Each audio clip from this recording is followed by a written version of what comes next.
नमस्कार विद्यार्थी मित्रों, मैं प्राध्यापक निवृत्ति लोखंडे आपके सामने बीए भाग 2 के हिंदी विषय को लेकर प्रस्तुत हूँ। पिछले साल भी मैं आपके सामने हिंदी ऐच्छिक विषय को लेकर आया था। इस साल भी आप बीए के दूसरे वर्ष में आपने प्रवेश लिया है और मैं आपको हिंदी विषय पढ़ाने वाला हूँ। आपने बीए भाग 1 के जो 4 विषय आपके थे ऑप्शनल, उनमें से 2 विषय आपने लिए हैं और उन 2 विषयों में से एक विषय आपका हिंदी है।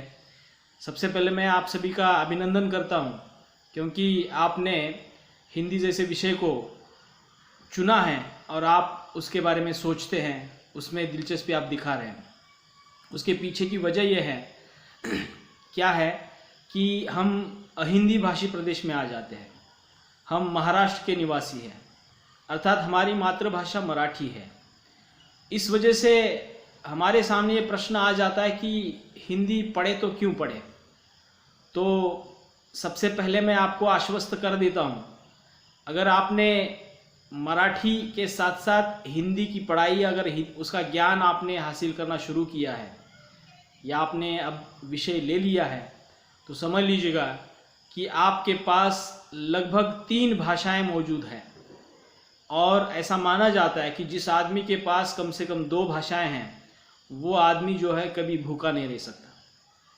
उसके पीछे की वजह यह है कि जिस आदमी के पास भाषा की कला होती है, वो आदमी जो है अपनी रोज़मर्रा की ज़िंदगी जो है यूं ही काट लेता है। अर्थात मुझे बताना यह है कि भाषा एक ऐसा साधन है जिसके आधार पर हम बहुत कुछ कर सकते हैं। तो मैं आपको बताना चाहता हूँ कि आपने बीए भाग 1 में भी हिंदी विषय चुना था, अब बीए भाग 2 में भी आपने विषय चुना है, इसलिए आप अभिनंदन के पात्र हैं। मुझे आशा है कि आप बीए भाग 3 में भी हिंदी विषय चुनेंगे और करियर के जो नए द्वार हैं आपके लिए वो खुलते हुए दिखाई देंगे। बीए भाग 2 के अंतर्गत आपको हिंदी के 2 पेपर पढ़ने हैं, अर्थात सत्र क्रमांक 3 और सत्र क्रमांक 4 में पेपर की जो रचना रही है वो है प्रश्न पत्र क्रमांक 3 और 4। इसमें से पेपर क्रमांक 3 जो है मैं पढ़ाऊंगा और प्रश्न पत्र क्रमांक 4 जो है मैडम पढ़ाएंगी। ये हो गया सत्र क्रमांक 3 की व्यवस्था। उसके पश्चात सत्र क्रमांक 4 आ जाता है, तो वहाँ पे मेरे पास पेपर क्रमांक 5 रहेगा और मैडम के पास पेपर क्रमांक 6 रहेगा। तो इस हिसाब से पूरे साल भर में हम हिंदी के 2 पेपर पढ़ने वाले हैं और उन 2 पेपर में से आपको लगभग इस तीसरे सत्र में आधा पाठ्यक्रम जो है आपको पढ़ाया जाएगा।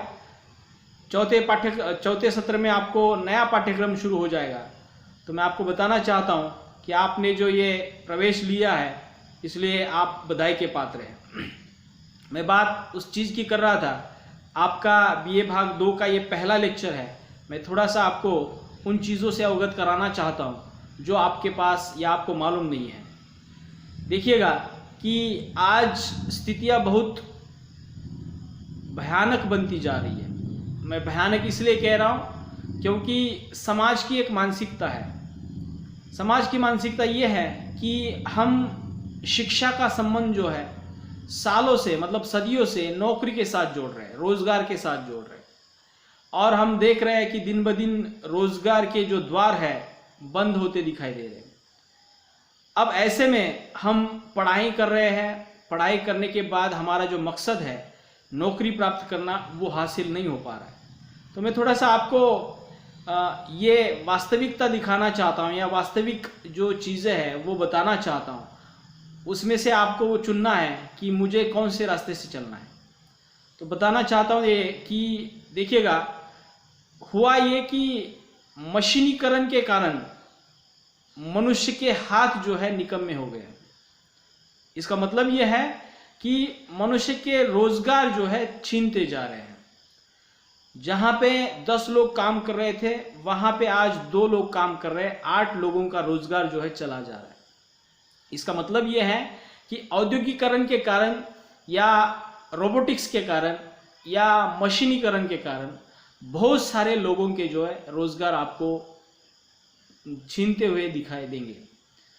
इस कोरोना के परिस्थिति में तो आपने बहुत सारी खबरें सुनी होंगी, मजदूरों के जो हाल हुए या वो अपने घर वापस गए, ये सभी स्थितियां आपने अपनी आंखों से देखी है, सुनी है। तो मैं थोड़ा सा आपको बताना चाहता हूँ कि ये जो भी कुछ भयानक स्थिति है वो निरंतर रहने वाली नहीं है।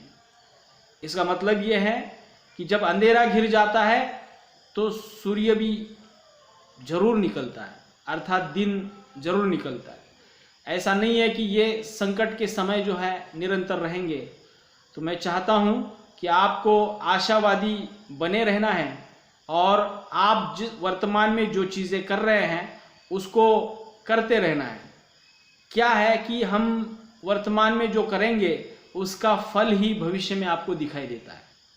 इसलिए अपने पढ़ाई में विश्वास रखें, आप जो पढ़ रहे हैं उसमें विश्वास रखें, और नौकरी के बारे में अगर आप सोच रहे हैं, जो नए नए जो द्वार खुल रहे हैं उनके बारे में भी थोड़ा सा सोचते रहें। तो आइए मैं आपको बताना चाहता हूँ कि हिंदी के बारे में या हिंदी में कौन कौन से रोजगार है जिसको लेकर आप उस दिशा में अपने प्रयास कर सकते हैं। देखिएगा, आज हिंदी पूरे भारत भर में बोली जाती है, समझी जाती है, और एक स्तर ऐसा भी आज उमड़ पड़ा है कि हिंदी आज विश्व भाषा बनने की कगार पर है। उसके पीछे का कारण ये है कि दुनिया भर में बहुत सारे लोग जो है हिंदी बोल रहे हैं। अमेरिका जैसे राष्ट्र में भी आज हिंदी पढ़ाई जा रही है। उसके मकसद अलग रहेंगे लेकिन हिंदी का प्रचार वहाँ पे हो रहा है, हिंदी भाषा पढ़ाई जा रही है। बहुत सारे हिंदी के अध्यापक जो है अमेरिका वहाँ पे जा बसे हैं, वहाँ के लोगों को हिंदी पढ़ा रहे हैं। मैं ये इसलिए बता रहा हूँ क्योंकि अगर दुनिया के अन्य देश भारत की भाषा को पढ़ना चाह रहे हैं तो उसके पीछे कुछ ना कुछ कारण जरूर होगा।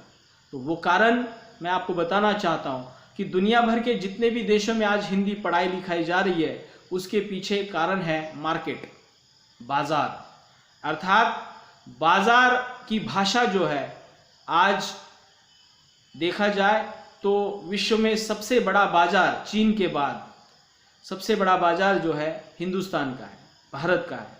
और उस भारत की भाषा जो है, बाजार की भाषा हिंदी है।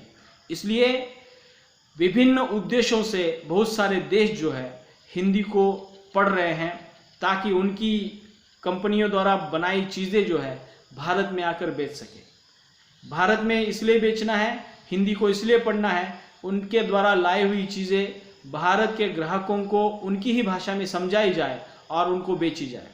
अर्थात ये बाजारवाद है। बाजार की भाषा, मार्केट की भाषा हिंदी होने के कारण वहाँ पे बहुत सारी संभावनाएं जो है हिंदी भाषा को लेकर निर्माण हो गई है।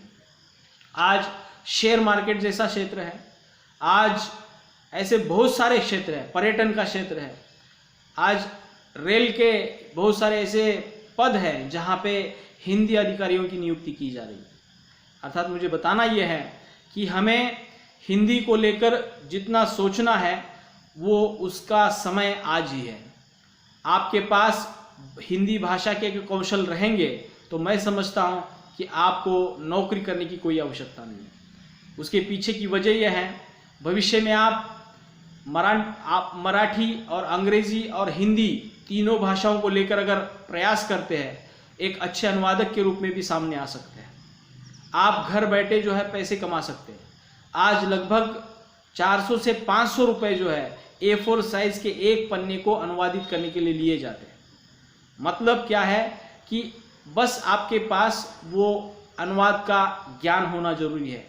अनुवाद का ज्ञान मतलब क्या है, आपको मराठी आती है उतनी ही तुलना में या उतनी ही मात्रा में हिंदी भी आपको आनी चाहिए। मतलब आप अगर दो भाषाओं पर समान अधिकार रखते हैं तो आप अनुवादक का भी काम कर सकते हैं। तो ये बहुत जिम्मेदारी का काम होता है। आज बहुत सारे सरकारी कार्यालयों में राजभाषा अधिकारी के पद होते हैं, वहाँ पर भी आप वहाँ पे जा सकते हैं। तो उस पद पर जाने के लिए आपको मात्र ग्रेजुएशन की डिग्री होनी चाहिए और साथ ही साथ हिंदी में आपने ग्रेजुएशन किया होना चाहिए। उसके साथ साथ आपने कंपलसरी के रूप में एक अंग्रेजी विषय भी पढ़ा होना चाहिए। मतलब ग्रेजुएशन में अंग्रेजी कंपलसरी और स्पेशल में हिंदी विषय अगर आप लेते हैं तो आप अनुवादक के पद के लिए अप्लाई कर सकते हैं। तो ये उसकी तनख्वाह जो है लगभग 70,000 के आगे शुरू होती है। मैं आपको ये सिर्फ अचंभित करने के लिए नहीं बता रहा हूँ, ये असलियत है कि ट्रांसलेटर बोल के जितने भी पद निकलते हैं, आप नौकरी संदर्भ या फिर एम्प्लॉय न्यूज़ अगर पढ़ते हैं तो वहाँ पे आपको उस प्रकार के पद निकलते हुए दिखाई देंगे और उस पदों के नीचे क्वालिफिकेशन दिया जाता है, साथ ही साथ उसका पे बैंड दिया जाता है। पे बैंड मतलब उसको दिया जाने वाला वेतन जो है या उसकी तनख्वाह जो है वहाँ पे दी जाती है। तो एक अनुवादक के लिए कम से कम 70,000 के आगे वहाँ पे तनख्वाह मिलती है। तो ये एक अनुवाद का क्षेत्र है। दूसरा क्षेत्र जो है विज्ञापन का है। आप देखिएगा कि मार्केट में आज कोई भी चीज़ जब आ जाती है तो बिना विज्ञापन के हम बेच नहीं सकते। तो आप टीवी पर देखते होंगे, रेडियो पर सुनते होंगे या इंटरनेट पर भी आप बहुत सारे विज्ञापन देखते होंगे, अखबारों में भी आप देखते होंगे। तो मुझे बताना यह है कि विज्ञापन एक चीज़ है और विज्ञापन बनाना एक दूसरी चीज़ है। अर्थात विज्ञापन बनाने की भूमिका अगर हम वहाँ पे कर लेते हैं तो मैं समझता हूँ कि वहाँ पे आप विज्ञापनकर्ता के रूप में भी बहुत सारे पैसे जो है कमा सकते हैं। वहाँ पे आपको नौकरी की ज़रूरत नहीं है।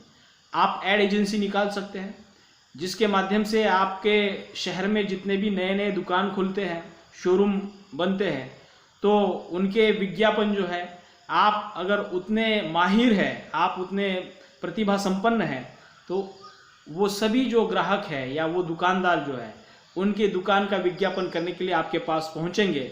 आपको वो बताएंगे कि हमें ये विज्ञापन करना है, तो आपको अपने कल्पना के आधार पर, अपने प्रतिभा शक्ति के आधार पर उनको जो चाहिए उस रूप में आप विज्ञापन वहाँ पे बना के दे सकते हैं। तो उनको जो भी कुछ वो विज्ञापन बनाने की जो फीस होती है वो आपको प्राप्त हो जाती है।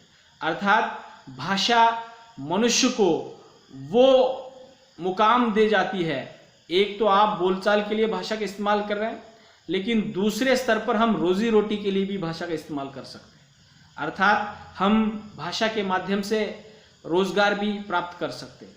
विज्ञापन जैसा क्षेत्र आज करोड़ों रुपए में उसका टर्नओवर चलता है। तो हम जैसे छात्रों को या आप जैसे छात्रों को ये सोचना जरूरी है कि किसी भी चीज़ का अगर विज्ञापन बनता है तो कैसे बनता है, उसको बनाने की प्रक्रिया क्या है। अगर उस कला को हम एक बार समझेंगे तो हम भी अच्छा विज्ञापन बना सकते हैं। तो ये बातें जो है थोड़ा सा सीखने के बाद या उस प्रकार का पढ़ने के बाद आपको मालूम होती रहेगी। मुझे बताना ये है कि जब आप विज्ञापन करना सीख लेंगे तो मुझे लगता है कि कोई भी नौकरी करने की आपको ज़रूरत नहीं है।